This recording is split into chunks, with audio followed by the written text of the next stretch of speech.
Carole veut un mariage sophistiqué, a expliqué papa. Ses amis du milieu des affaires viennent tous. Tu ferais juste. Tâche. J'ai raccroché. Depuis mon bureau, j'ai envoyé un courriel à ma société d'investissement, retirer tous les capitaux du Prestige Marketing Group. Le téléphone de Carole a explosé. L'appel est arrivé un mardi après-midi, alors que j'examinais les rapports trimestriels dans mon bureau d'angle avec vue sur le centre-ville de Chicago. Le nom de papa est apparu sur mon écran et, un bref instant, j'ai envisagé de laisser le message aller sur la boîte vocale. Notre relation était tendue depuis des années, réduite à des textos obligatoires pour les fêtes et à de rares déjeuners gênants. Mais j'ai quand même répondu. Emma, il faut qu'on parle du mariage, a-t-il dit, sans même me saluer. J'ai posé mon stylo. À quel sujet? Carole et moi avons discuté de la liste des invités. Il a fait une pause et j'ai pu entendre l'hésitation dans sa voix. Le genre d'hésitation qui précède l'annonce d'une nouvelle que l'on sait blessante. Ses associés d'affaires viennent de tout le pays. Des gens très importants dans le monde du marketing. Des PDG, des directeurs de la création, le genre de personnes qui... Tu sais, l'entreprise de Carole est à un stade de croissance critique. Les premières impressions comptent dans son secteur. Elle a besoin que ce mariage reflète une certaine image. Je me suis adossé à mon fauteuil en cuir, le regard perdu sur la ligne d'horizon. Dis-le, tout simplement. Nous pensons qu'il serait préférable que tu ne viennes pas. Carole veut que les choses restent chic, sophistiquées. Ses amis sont tous très brillants, et toi, tu es toujours. Il n'a pas terminé sa phrase.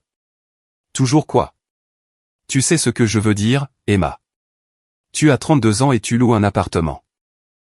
Tu conduis une Honda vieille de 10 ans. Tu as un vague emploi au gouvernement que tu n'arrives jamais vraiment à expliquer. Les amis de Carole, ses collègues, ils vont se demander pourquoi ma fille n'a pas mieux réussi. Les mots flottaient dans l'air comme du poison. J'avais entendu des variantes de ce discours toute ma vie d'adulte. Après la mort de maman quand j'avais 19 ans, papa s'était remarié en moins de 2 ans avec une femme nommée Patricia, qui m'avait fait comprendre très clairement que j'étais une déception. Ce mariage a duré 5 ans avant de se terminer par un divorce acrimonieux. Maintenant, à 61 ans, il avait trouvé Carole, de 15 ans sa cadette, ambitieuse, obsédée par son image et, apparemment, gênée par mon existence. Tu me désinvites de ton mariage parce que ta fiancée pense que je lui donnerai une mauvaise image, ai-je dit d'un ton neutre. Ne sois pas dramatique. Nous essayons juste de maintenir un certain standing. Tu comprends à quel point c'est important pour la carrière de Carole. Son entreprise, c'est toute sa vie. Ce mariage est essentiellement un événement de réseautage. Ta présence, avec ta situation, soulèverait des questions. Ma situation? Emma, s'il te plaît. Tu es une adulte. Tu dois comprendre que nous faisons parfois des sacrifices pour les gens que nous aimons. Carole a besoin que ce mariage soit parfait. Son entreprise, Prestige Marketing Group, est sur le point de connaître une expansion majeure. Elle a travaillé incroyablement dur pour bâtir sa réputation. Je te demande de la soutenir. J'ai pensé aux appels hebdomadaires que j'avais reçus de papa au cours des 3 dernières années. Ceux où il mentionnait nonchalamment les difficultés commerciales de Carole. Ceux où il suggérait, presque en passant, que je pourrais connaître quelqu'un qui pourrait investir. La façon dont sa voix s'était éclaircie quand je lui avais dit que j'avais trouvé quelqu'un prêt à fournir des capitaux. Alors, tu veux que je reste à l'écart de ton mariage, ai-je dit doucement. Le mariage qui a lieu dans 3 semaines. Le mariage pour lequel j'ai déjà acheté une robe. Je te rembourserai la robe. C'est juste comme ça que ça doit être. Les amis de Carole viennent de New York, Los Angeles, Miami. Ce sont des gens qui comptent dans son monde. Tu dois comprendre. Je comprends parfaitement, papa. Bien. Je savais que tu serais raisonnable à ce sujet. Tu as toujours été la plus compréhensive, pas comme ton frère l'aurait été. Mon frère, l'enfant chéri décédé dans un accident de voiture à 24 ans, laissant papa déverser sur moi toutes ses attentes déçues. Le fils qui ne pouvait rien faire de mal, même dans la mort. Y a-t-il autre chose, ai-je demandé. Non, c'est tout. On se rattrapera après la lune de miel. Peut-être qu'on pourra déjeuner ou quelque chose comme ça. Papa, félicitations pour le mariage. J'ai raccroché sans attendre sa réponse. Pendant un long moment, je suis resté assise en silence, fixant mon téléphone. Puis j'ai ouvert mon ordinateur portable et accédé à ma messagerie chiffrée. Mes doigts se sont déplacés sur le clavier avec une efficacité routinière. Marcus.chin@silvroacapital.com Objet, action immédiate requise, Prestige Marketing Group Marcus, avec effet immédiat, retirez tous les capitaux du Prestige Marketing Group. Dissolvez le partenariat, activez les clauses de sortie et assurez-vous que tous les fonds sont retournés à notre société de holding dans les 48 heures. Je veux récupérer chaque dollar. Pas de délai de grâce. Pas de négociation. Emma. J'ai cliqué sur envoyer et j'ai fermé mon ordinateur portable. Mon téléphone a sonné 30 secondes plus tard. Marcus Chin, mon gestionnaire d'investissement est l'une des rares personnes à connaître toute l'étendue de mon portefeuille financier. Emma, je viens de recevoir ton courriel. Tu es sûr de ça? C'est 2,7 millions de dollars de capital actif. Prestige Marketing affichait de solides indicateurs de croissance. J'en suis sûr. Cela va très certainement faire s'effondrer leur plan d'expansion. Ils dépendent fortement de notre soutien. Sans cela, ils devront. Je sais ce que ça va faire, Marcus. Exécute le retrait. Il y a eu une pause. Marcus gérait mes investissements depuis 8 ans. Il savait qu'il ne fallait pas remettre en question mes décisions. Considérez que c'est fait. Les documents seront déposés dans l'heure. Ils recevront la notification avant la fin de la journée. Merci, Marcus. J'ai reposé mon téléphone et je suis retourné à mes rapports trimestriels comme si de rien n'était. L'histoire de la façon dont je suis devenu assez riche pour retirer nonchalamment 2,7 millions de dollars n'est pas particulièrement spectaculaire. Pas de gain à la loterie, pas d'héritage d'un parent éloigné, pas d'investissement chanceux en crypto-monnaie. C'était simplement une question d'être au bon endroit au bon moment avec les bonnes compétences. Après la mort de maman, je m'étais jeté à corps perdu dans mes études. Informatique et mathématiques appliquées au MIT, financées par des bourses et la modeste assurance vie de maman. Papa était trop occupé avec sa nouvelle femme, Patricia, pour prêter beaucoup d'attention à mes réussites académiques. Il n'a certainement pas remarqué quand j'ai été diplômé avec la plus haute distinction, ni quand j'ai été recruté par un sous-traitant spécialisé du gouvernement. Le travail était classifié. Même maintenant, je ne peux pas en discuter les détails, mais je peux dire que je suis devenu très doué pour identifier des schémas dans des systèmes de données complexes. Et je peux dire que le gouvernement paye extrêmement bien pour certains types d'expertise, surtout quand cette expertise aide à prévenir des problèmes plutôt importants et coûteux. À 25 ans, je gagnais plus que la plupart des cadres supérieurs. À 28 ans, j'avais assez économisé pour commencer à faire des investissements stratégiques via un réseau de sociétés de holding et de fiducie. À 30 ans, mon portefeuille valait 47 millions de dollars. Maintenant, à 32 ans, je valais quelque part au nord de 180 millions de dollars. Je louais toujours mon appartement parce que j'aimais l'immeuble et ne voyais aucune raison de m'occuper de l'entretien d'une propriété. Je conduisais toujours ma Honda parce qu'elle était fiable et que je n'avais aucun désir d'attirer l'attention. Je travaillais toujours pour le gouvernement parce que je trouvais le travail intellectuellement satisfaisant et qu'il me donnait un but au-delà de la simple accumulation de richesses. Ma famille ne savait rien de tout cela. Pour papa, j'étais toujours Emma la déception. Emma qui n'avait jamais été à la hauteur du souvenir de Jason. Emma qui avait un travail de bureau ennuyeux au gouvernement et qui ne ferait probablement jamais grand-chose. J'avais envisagé de lui dire la vérité 1 millier de fois. Mais après Patricia, après l'avoir vue choisir le confort d'une nouvelle femme au détriment des sentiments de sa propre fille, j'ai décidé que certaines choses étaient mieux gardées privées. Je ne cachais pas ma réussite par honte. Je la cachais comme un test. Papa m'aimerait-il pour qui j'étais, ou ne m'apprécierait-il que pour ce que j'avais? Avec Carole, j'avais eu ma réponse.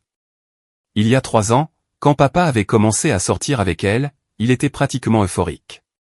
Carole était brillante, séduisante, ambitieuse, tout ce que Patricia n'avait pas été.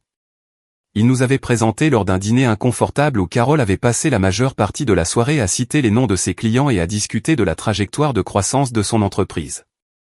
Nous sommes vraiment à un moment charnière, avait-elle dit en faisant tourner son vin. Si nous pouvions juste obtenir le bon investisseur, quelqu'un prêt à engager un capital réel, nous pourrions nous étendre sur 3 nouveaux marchés en 1 an.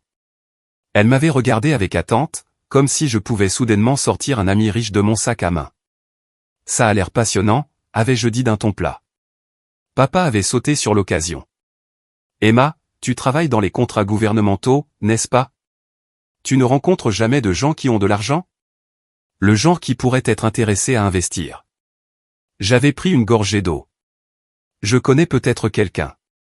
Ce quelqu'un, bien sûr, c'était moi. Par l'intermédiaire de l'une de mes sociétés de holding, j'avais structuré un investissement de 2,7 millions de dollars dans Prestige Marketing Group.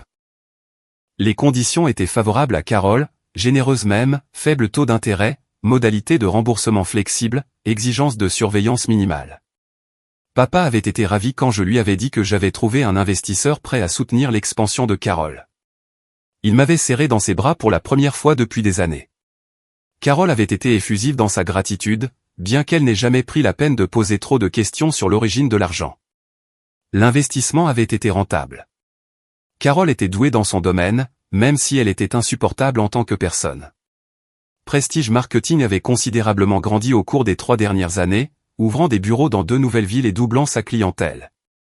Mais les affaires sont les affaires, et la famille est la famille. Et parfois, ces deux choses ne peuvent pas coexister. Le premier domino est tombé à 16h47.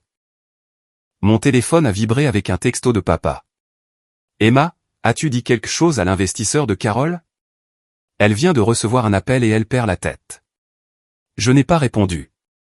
À 17h15, un autre texto. Ce n'est pas drôle. L'entreprise de Carole est en grande difficulté. Son bailleur de fonds se retire.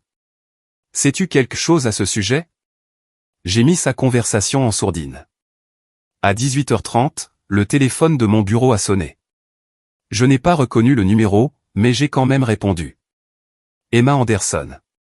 Une voix de femme, tendue par une panique à peine maîtrisée. C'est bien Emma. Oui.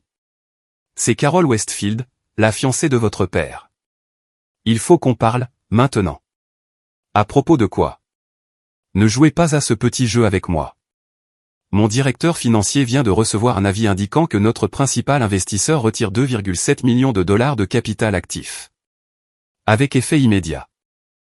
Nous nous démenons pour comprendre comment cela a pu se produire et qui a approuvé cela. Votre père semble penser que vous pourriez savoir quelque chose. Je me suis adossé à mon fauteuil, regardant le soleil se coucher sur la ligne d'horizon de Chicago. Pourquoi saurais-je quoi que ce soit sur vos arrangements commerciaux, Carole? Parce que c'est vous qui avez trouvé l'investisseur il y a 3 ans. Vous nous avez mis en contact. Vous devez savoir qui ils sont. Je connaissais quelqu'un qui était intéressé à investir. C'est tout. C'est tout? Sa voix monta brusquement. C'est tout? Avez-vous la moindre idée de ce que vous avez fait? Ce retrait va torpiller notre expansion. Nous nous sommes déjà engagés dans de nouveaux baux de bureaux, avons embauché du personnel, signé des contrats avec des clients en comptant sur la disponibilité de ce capital. Sans cela, nous allons. Elle s'arrêta brusquement. J'ai besoin que vous contactiez cet investisseur. Dites-leur qu'il y a eu une erreur. Dites-leur que nous renégocierons les conditions si nécessaire. Je ne pense pas qu'il soit intéressé par des négociations. Vous ne pensez pas? Emma, c'est mon entreprise. Nous parlons du travail de toute ma vie. Vous devez arranger ça. Je n'ai rien à faire du tout, Carole. Un silence s'installa entre nous. Quand elle reprit la parole, sa voix était glaciale. C'est à cause du mariage, n'est-ce pas? Vous faites ça parce qu'on vous a désinvité.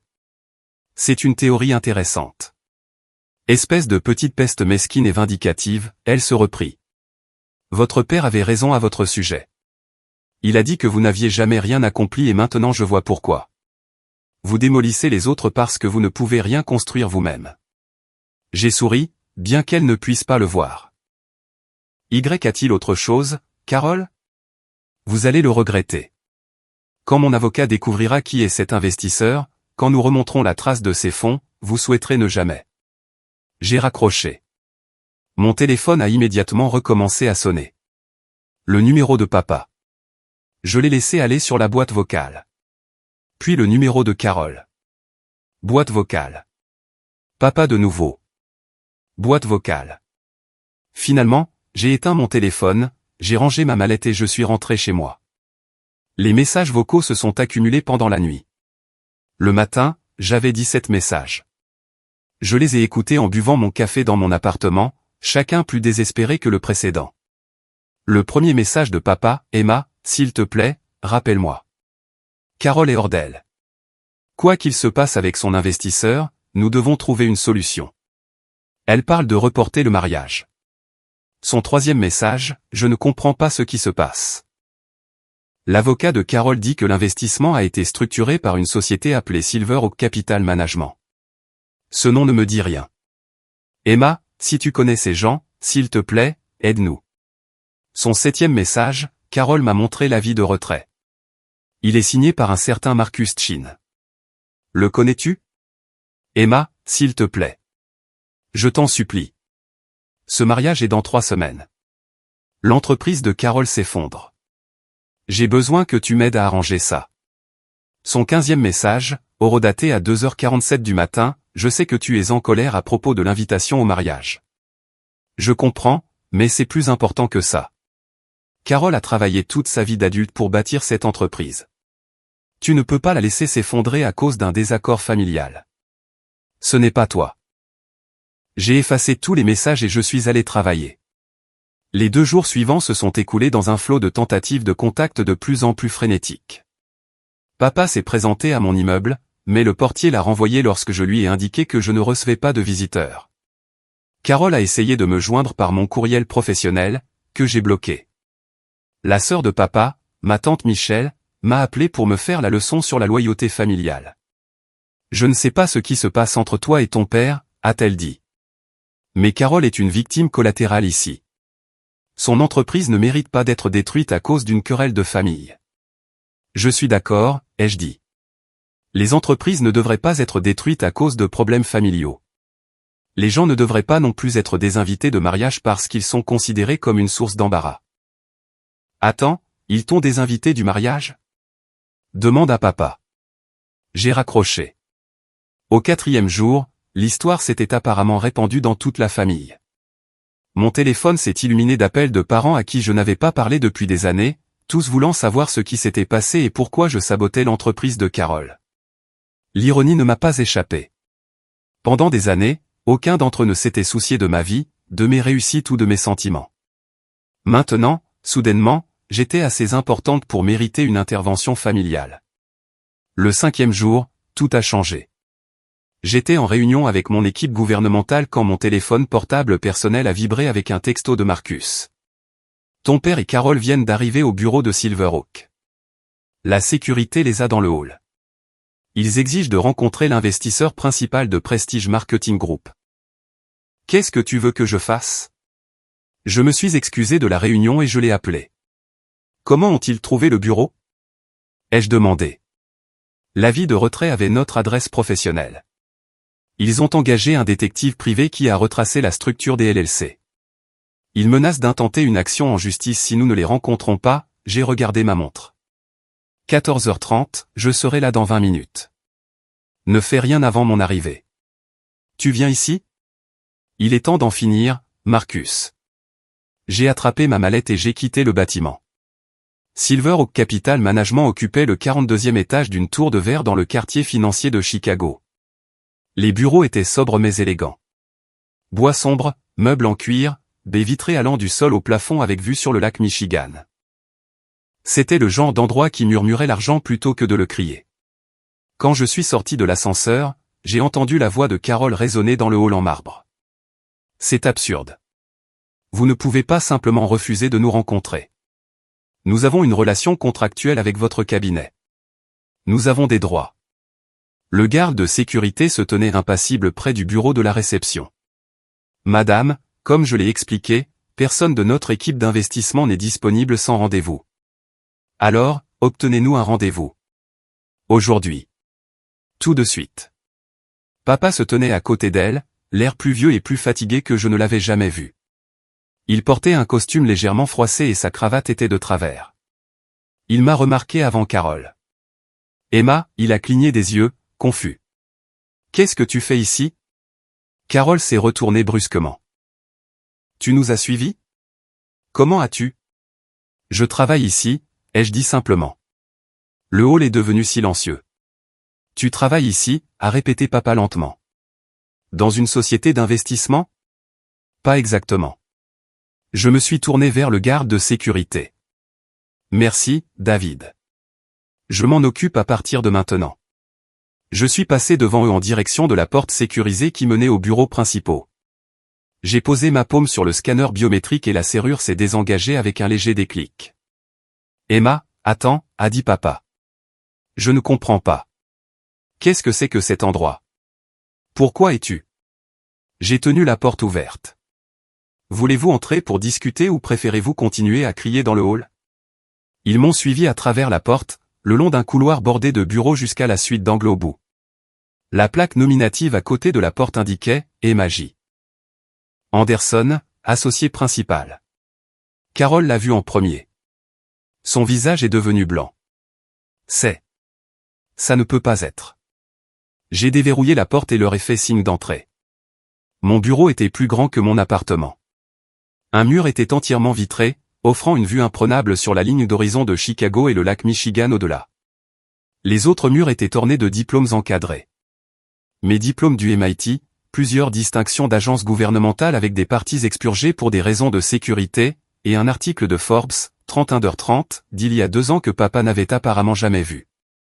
Sur mon bureau se trouvait une seule photographie, maman souriante, l'année avant sa mort.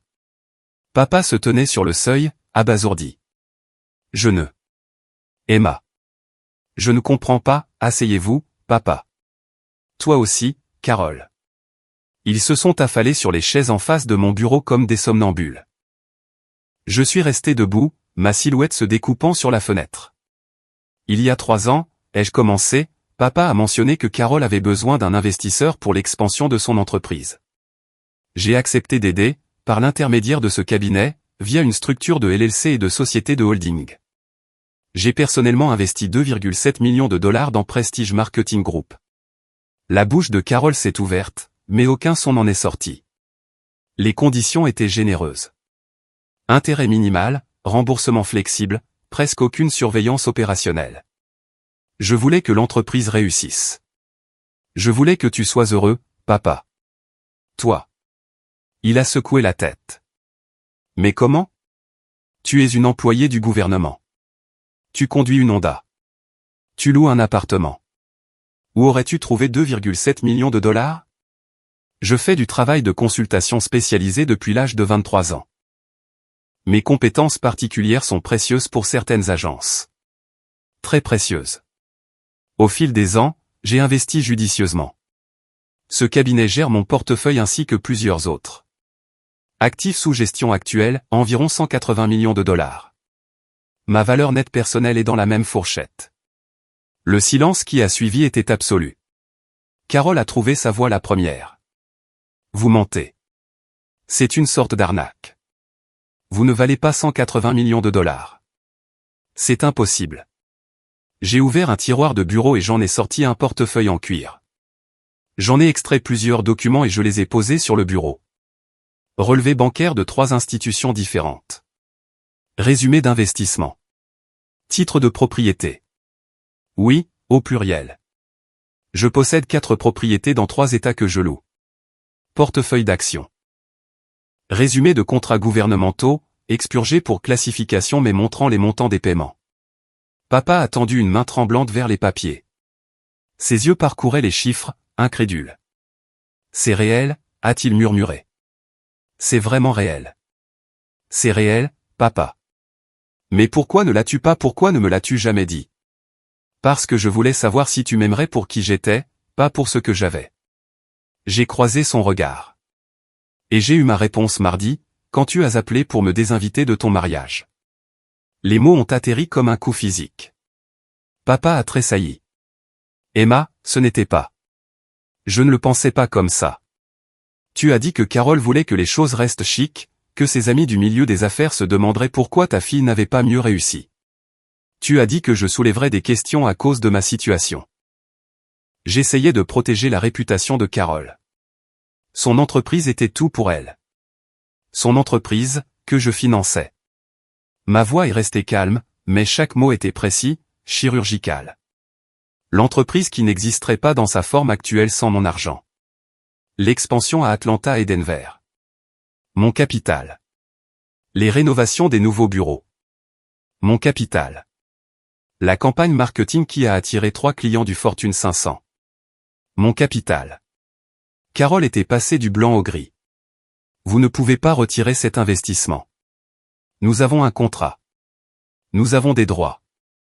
J'ai pris un autre document sur mon bureau. En fait, selon la section 14.3 de notre accord d'investissement, je peux retirer le financement immédiatement si certaines conditions sont remplies.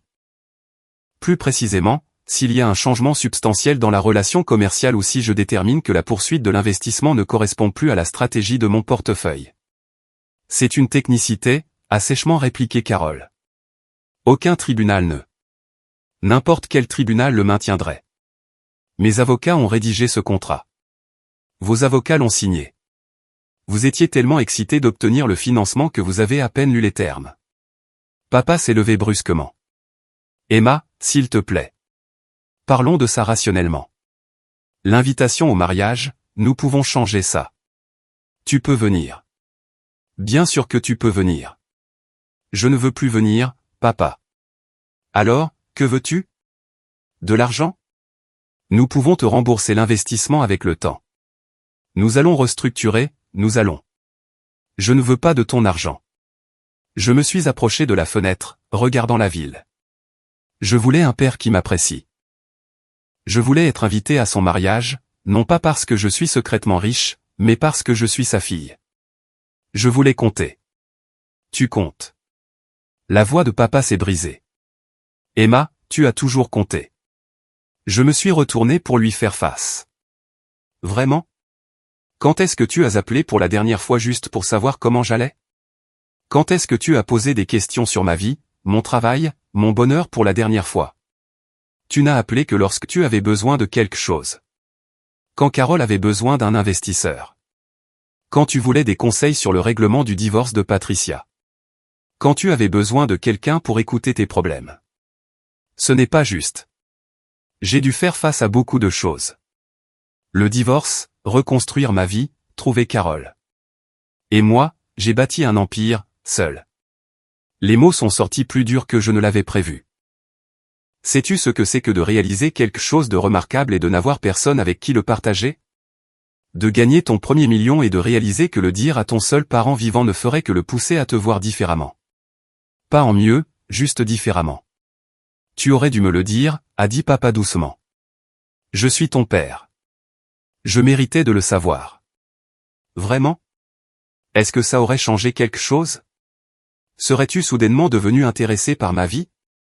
Ou aurais-tu simplement commencé à me demander de l'argent? La question est restée en suspens, sans réponse. Carole s'est levée, son sang-froid se brisant enfin. C'est insensé.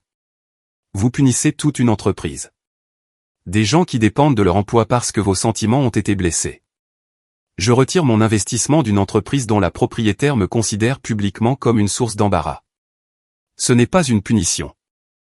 C'est simplement du bon sens commercial. Vous me détruisez. Vous comprenez ça? Sans ce capital, je vais devoir licencier 30 personnes. Je vais devoir annuler des contrats. Ma réputation dans le secteur sera ruinée.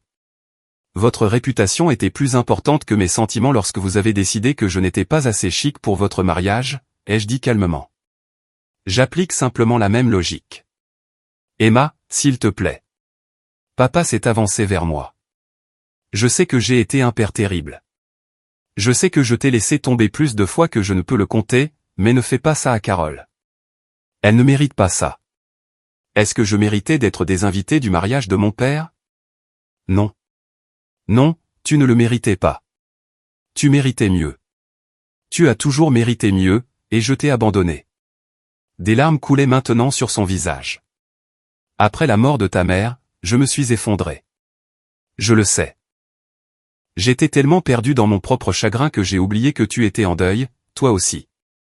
Et puis Patricia et tous les drames avec ce mariage, et j'ai juste. Je t'ai laissé t'éloigner. J'ai laissé passer des années sans vraiment te voir. Et maintenant? Maintenant tu me vois parce que j'ai de l'argent. Maintenant, je te vois parce que je regarde enfin, vraiment. Et ce que je vois, c'est une femme incroyable qui a tout accompli toute seule, sans aucune aide de ma part. Je vois quelqu'un de fort, de brillant et de réussi, et je réalise que je n'ai rien à voir avec tout ça. Tu as fait ça toi-même, Emma. Et au lieu d'être fier, au lieu de te célébrer, Il s'est effondré complètement. Je t'ai dit de ne pas venir à mon mariage. Je suis resté très immobile, regardant mon père pleurer. Quelque part en moi, quelque chose a changé. Pas le pardon, exactement, mais quelque chose de plus doux que la colère froide que je portais. L'argent est retiré, ai-je dit doucement. Cette décision est maintenue. Mais Carole, je vous donne 30 jours pour trouver un financement alternatif. Je demanderai à Marcus de rédiger un pré-relais avec des conditions raisonnables pour couvrir vos obligations immédiates.